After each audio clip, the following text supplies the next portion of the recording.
Good morning. My name's Lorene. Welcome to Books at the Bottom of the Stairs. I've got two books that I'm going to bring to you today. The first one is the Hazel Bourne Ladies Motorcycle and Flying Club.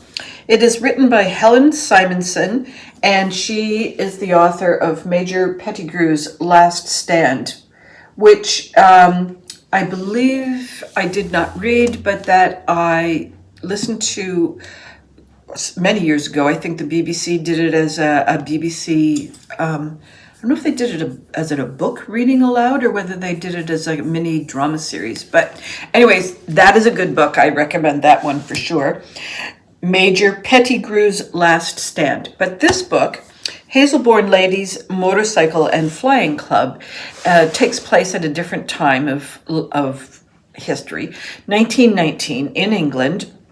It is just post-war, and we've got two young ladies. The first one's name is Constance. The other one's name is Poppy. And they're both living in, no, that's not right. Constance is a companion to an older lady who she helped nurse through the Spanish influenza, and they've gone to the seaside for recuperation. Poppy lives in the neighborhood. She comes from a wealthy family. She's a girl of privilege, and she has, during the war, she was a motorcycle courier, and her brother was a pilot.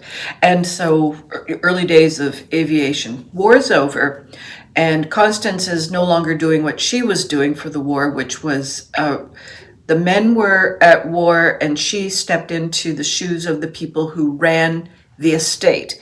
But she's not of the family. She was just adjacent to the family. And her mom was good friends with the lady of the manor. So they gave Constance this job. She did a really good job at it. The influenza came through. She nursed a granny back to health, and now all of a sudden Constance is superfluous in a very polite way. Poppy was doing these motorcycle errands, somewhat of a daredevil, doesn't really have to pay attention to the consequences of her choices. She doesn't really make bad choices, but it's just, she has a devil-may-care kind of approach to life that Constance can't afford to take a risk like that. So the two of them meet in the lobby of the hotel, Poppy to meet her mother and I guess be berated for being such a tomboy. Constance as the companion of Granny. So they meet, and it turns out that Poppy, for some reason, has taken a shine to Constance and introduces her to the motorcycle. There's a sidecar. And introduces her to her friends. There's a ladies' motorcycle club. And so she gets to know that smaller group of ladies. Most of them are fairly young. All of them have got a similar situation where they were very efficient and effective during the war, but now that the war is over, they're just put on a shelf and expected to find someone to get married to. Of course, there's hardly any men left, right? Okay, so Poppy, we don't really see into Poppy's point of view too often. Poppy, we know her character, we see what kind of things she gets up to, but Constance is the brain that we're in, and she's very sensitive to her lack of stability in the society that she's kind of roaming through the hotel in the small town, and when she encounters Poppy's friends and relatives. And brother has come back from the war as was an aviation pilot, and yes, he lost a leg. I think he lost it from the knee down. So Constance and what's his name, Mr. Pilot, let's call him Mr. Harris. What do they call him? Recalcitrant but handsome brother.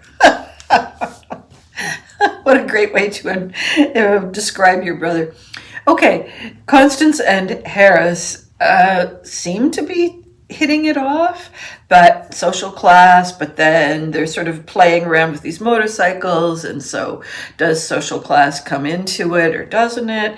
And Poppy's trying to build this motorcycle club up so that it can be a taxi delivery service, and the brother is suffering from depression, pain, and rehab and depression.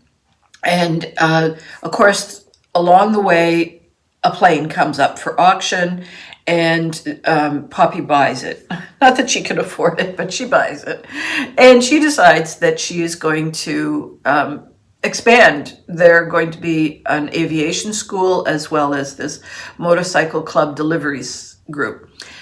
On the side of all of this, there's another rich family, and the brother and the sister had decided she wanted to marry Harris, but she kind of lost interest when he came home without a leg. But now she's realizing, yeah, but he's young and there aren't that many young people around, and I need a husband. So she kind of re-engages when it suits her. And the brother, he and his dad had an aviation manufacturing plant that survived the war, and so they want to buy Poppy out. They don't want her competition for the motorcycles, and they don't want her competition for the plane that she's purchased, and they don't want the brother flying the plane. And so there's all kinds of machinations that are starting to happen, and there are more characters coming in that just add to the complexity of the plot. And there's potentially a Maharaja that's come from India to do some financial investing.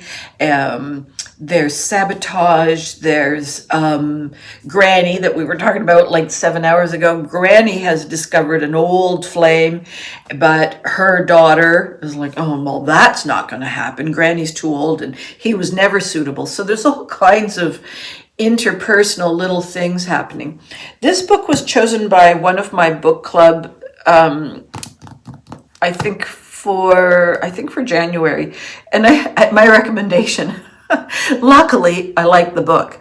Luckily, I think there's lots to talk about, and I think that I didn't love the ending. I'm gonna say didn't love the ending. What is it about authors and endings and just not able to go with the logical conclusion as opposed to the conclusion that are readers really happy when they do those kinds of endings? Like, am I the only one who thinks, no, like, stop messing around. That's not how it would go. If these are the scenarios leading up, that's not your ending. However, maybe there are more people that prefer the ending that, like, I don't know what the decisions are on that. So I didn't love the ending. That's not horrible, but, there's a lot of pages to read to be disappointed in the last 7 pages. So I still recommend the book. I still think it would make a good book club book. And I think there's going to be some pretty interesting conversations coming out mostly about the characters. And Poppy in particular, because where is Poppy's honesty? Sort of all along the way, there's just this little thread of, is she really who she seems to be on the surface, or is there something deeper and a little darker going on? So there's that question. I think it's a good book. I think Helen Simonson is a really nice author. I should check and see. The Summer Before the War is one of her books, and I guess I should put that one on my to-do list. Summer Before the War. Don't know when that was published, but I'm sure it's out by now. Okay, the next book is, I thought I'd be finished. Sometimes I get into these maniacal marathons of video watching. And we've been on Gem TV in Canada. We have been watching the Junior Bake Off that comes from Britain. And these kids are baking cakes and pies. Oh my gosh, it's just bumper cars in there. flour everywhere, breaking things everywhere. It's really charming, and it's really a great way to just take your mind off of things. So that's the Junior Bake Off on Gem TV if you're looking for a good hoot. Now, because can be a bit compulsive, I also turned on the Great British Baking. What is that? Great British Bake Off? I think so. And I went right back to series 1, which is almost 20 years ago, with Mary Berry and Paul Hollywood. That's also available on Gem TV. And so I'm back at season 1. The kids make me laugh my head off. The adult one, it's like I actually have to stop it partway through because it's like, oh, they're going to burn their hands on the caramel. Oh, I remember this episode. He cuts his finger. Oh, so I get quite exercised and think, who's going to lose? Who's going to be cut? Who's going to be cut off? I can't remember who's going to be cut off. Oh, I think he should have gone before that person. It is complete emotional meltdown for me. And I stupidly watch it just before bed. So I've been struggling with insomnia because I'm all revved up and my muscles are tense. Oh my goodness. Like, as I'm telling you this story, I'm thinking to myself, clearly it's my own fault that I'm not sleeping well. And I have this book that I am reading. It is Which Way to Anywhere by Cressida Cowell. She was the author of How to Train a Dragon, and The Wizard of Once. I liked both. I didn't read all of the How to Train Your Dragon. I did not do that. Probably just the first 2 books. And I did not watch the movie because I had it in my head. It's quite different than the shorts for the movie. So I didn't want to, blow what was in my head. But The Wizards of Once I really enjoyed. And Cressida, and I do not know whether she illustrated the Dragon, How to Train Your Dragon, I'm not sure. But The Wizards of Once, she definitely illustrated. And she has quite an interesting drawing style. If I was any good with people's names and I saw something go past on I would go, oh, I recognize that author. But I don't remember people's names. I just remember that she has this very interesting point of view for her characters and so forth.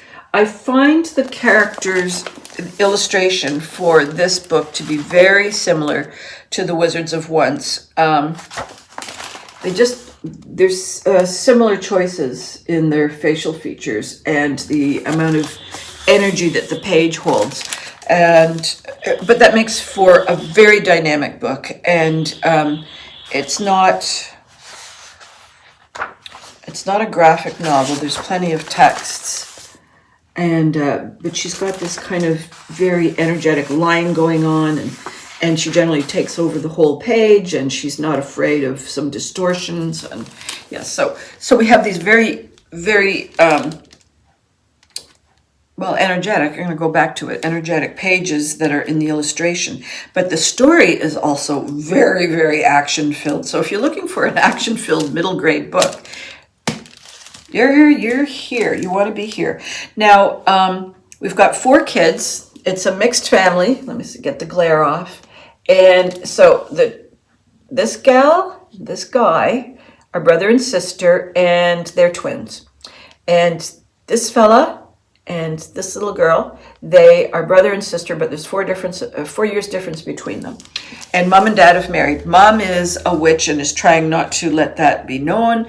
Dad is non-witch, and I think he's kind of figured it out, but he doesn't really, like, if he looks too close, then he'll know. But if he kind of looks a little sideways, it's a little bit like Bewitched in that way. Poor Darren.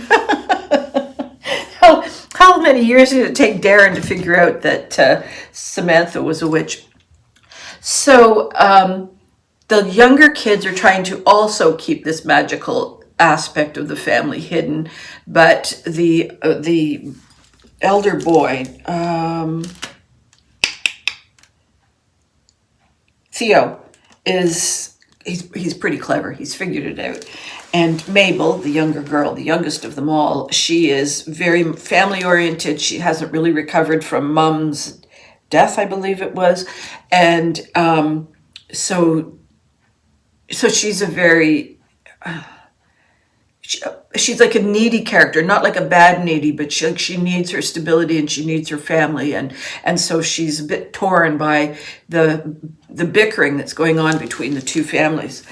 She just wants peace, and she wants the family to develop. So what happens is the older boy, his name is K2, the guy with the funny glasses. He has the ability to draw maps, and in his imagination, he draws maps of other worlds. And it turns out that there's something called the alternative atlas. And if you know how to do it, you can get from one world to the other world through certain kinds of doors. And not all the doors are leading to friendly planets, and some of them are completely uninhabited. Other ones have forests that are all carnivores, or just things like that. So each new other world is something really spectacularly different. She's got a great imagination as to what sorts of worlds could be on the other side of a door. The two kids that are twins, their dad is still alive because mom and dad divorced. And he's an adventurer, and he's taken the family's atlas, even though it's not his, alternative atlas, and he's traveling around. And the family thinks that he died on one of these other planets. And but there's some kind of a clue that perhaps he's not dead. Maybe they could find him, but they can't figure. There's just a lot of confusion at this point as to what is actually happening, and whether there are worlds, and whether there are atlases. And of course, there's villains who want these atlases, and they want to be able to do the traveling between worlds themselves. And excuse me. So an atlas goes missing, there's assassins, there's bounty hunters, there's traveling to these different worlds on this kind of cool surfboardy looking kind of thing. Yeah, it's just fun. So what did all this stuff about the bake-off have to do with it? I'm not reading the book. Sometimes I tell a story and it's kind of, what the heck is she going on about now? So I thought that I'd be finished by now. It's going to have a good ending, because just for the purposes of this video, I did kind of sneak ahead. I didn't read, but I looked at the images and I thought, okay, yeah, I can recommend this book. The answer at the ending is not going to be disappointing. And is this going to go into a series? Let me just see. It's possible. Wizards of Once, I would suspect that this could very well go into a series, because there's this atlas and all these other worlds, so why wouldn't it? Yeah, so that's a good recommendation if you're looking for something. It's coming up to Christmas. If you're looking for something for young people in your life, I think everything by Cressida Cowell, Cowell. I think it's rock solid. I find it quite amusing as an adult. Are there dragons? No, not really. There aren't any dragons. But there's lots of other zany stuff going on.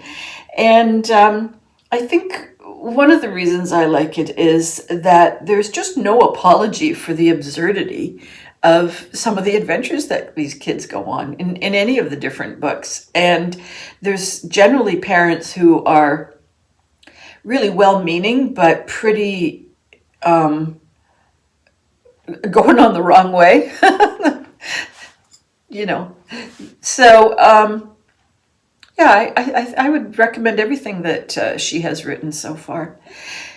What usually happens at this time of year, and I'm a little sad about, Cheryl and I would go Christmas shopping for books, and because Cheryl has died, that's obviously not going to happen. But I was in my local bookstore, Bookmark, and I had to get a Christmas card for somebody that I have to send overseas, so I always have to do that a bit early. And so I was walking up and down the aisles, and we used to have such a hoot talking about the pens and the markers and the calendar. Oh my God, the calendars would always make us laugh our heads off, because trying to choose the right calendar for the right person. And then I remember one year she said, "Why am I looking at these calendars for my brother? He never puts it up. He never uses it. In fact, quite often it just sits in like in the pile of magazines that were there at Christmas time. He doesn't even bother to hide it." Yeah, I didn't do any pre-Christmas book shopping. And the other part that's equally sad for different reasons is I used to buy the kids, well, they're in their 35 and almost 40 age group.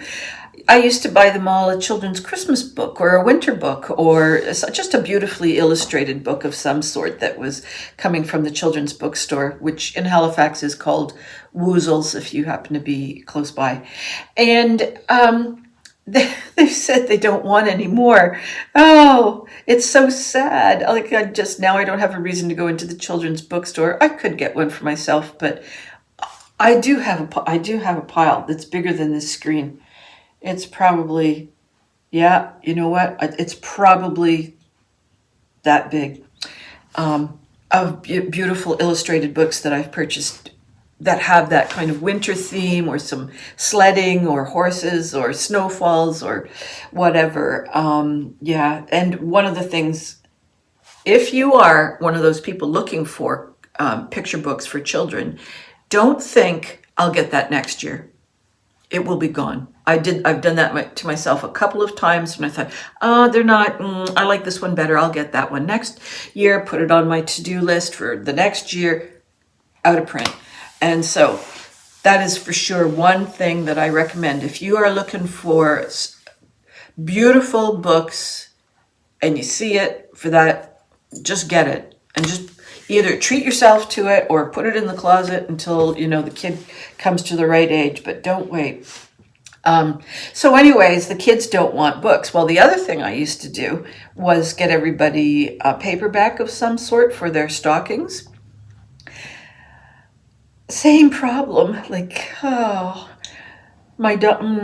I won't give you the reasons why, but everybody has said, no, Mom, you don't have to worry about books this year. We've got everything we wanted. I still have the book from last year. What is wrong with these people that they haven't read their books? They've had 12 months. And why don't they have a series that they're reading so that I can have fun shopping?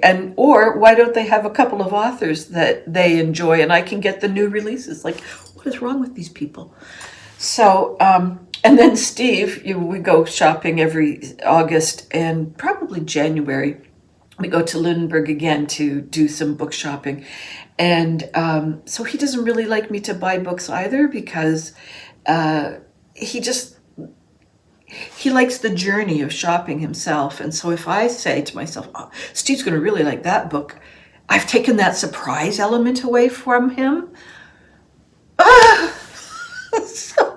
So, everybody's just getting a tea towel. That's it. I'm so frustrated. Candles, tea towels. That's it. And I'm not even going to get anything with books on it. It's just their loss. So that's my little pre-Christmas rant. I will be back next month with a look at this pile. I do have quite a pile of books. That's my December reading. And there's still 2 or 3 books that aren't on this pile. I have to get some stuff from Ray Bradbury that we're going to be reading for one of the book clubs. I'll see you next week. I hope all your reading dreams and adventures continue to come true. Bye-bye for now.